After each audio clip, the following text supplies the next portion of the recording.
Assalamualaikum warahmatullahi wabarakatuh. Perkenalkan, nama saya Reisa Arikunia, NPM 2751021 dari Agribisnis Pengelolaan semester 4A. Sebelumnya, saya di sini akan menjelaskan sedikit tentang laporan keuangan. Laporan keuangan adalah catatan informasi keuangan suatu perusahaan pada suatu periode akuntansi yang dapat digunakan untuk menggambarkan kinerja perusahaan tersebut. Yang kedua adalah laporan laba rugi. Laporan laba rugi adalah bagian dari laporan keuangan suatu perusahaan yang dihasilkan pada suatu periode dan menghasilkan suatu kerugian atau rugi bersih dari perusahaan tersebut.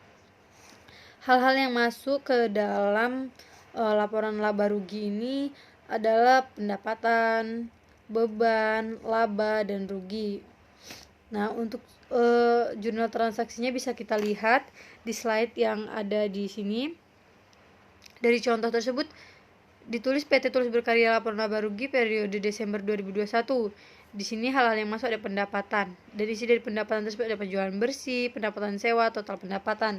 Yang selanjutnya ada beban. Beban ini merupakan biaya-biaya yang dikeluarkan dari perusahaan tersebut selama beroperasi. Selanjutnya ada laba sebelum pajak, dan laba bersih. Yang ketiga, di sini saya akan menjelaskan laporan perubahan modal. Laporan perubahan modal adalah relevansi antara saldo awal dan saldo akhir dari modal yang berjalan pada perusahaan tersebut. Nah, komponen-komponen yang masuk dalam laporan perubahan modal ini seperti ada saldo awal atau modal awal, pendapatan bersih, pendapatan lainnya. Seperti kita lihat di sini ada modal awal, laba bersih, price, laba ditahan, koreksi, total, dan modal akhir. Nah, cara untuk membuat laporan perubahan modal ini seperti yang contoh di sini, kita menuliskan angka-angka yang sebelumnya ada pada jurnal transaksi sebelumnya. Modal awal di sini 200 juta dan laba bersihnya adalah 57 juta, maka di sini bisa kita tambahkan saja menjadi 257 juta. Nah, begitu juga selanjutnya dengan price, laba ditahan, koreksi, dan modal akhirnya. Nah, di sini kita bisa melihat modal akhir dari perusahaan yang telah kita jalani. Nah, sedikit tentang perubahan modal ini. Untuk rumus mencari modal akhir ini ya, bisa kita lihat di sini rumusnya adalah modal awal ditambah laba bersih dikurang dari price. Selanjutnya ada neraca. Neraca sendiri merupakan bagian dari laporan keuangan dari entitas bisnis atau perusahaan yang mencatat informasi tentang aset, kewajiban, dan ekuitas pemegang saham.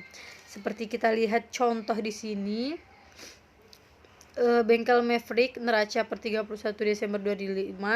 Komponen-komponen yang masuk ke dalam neraca ini ada aktiva lancar, aktiva tetap, kewajiban, utang usaha, modal.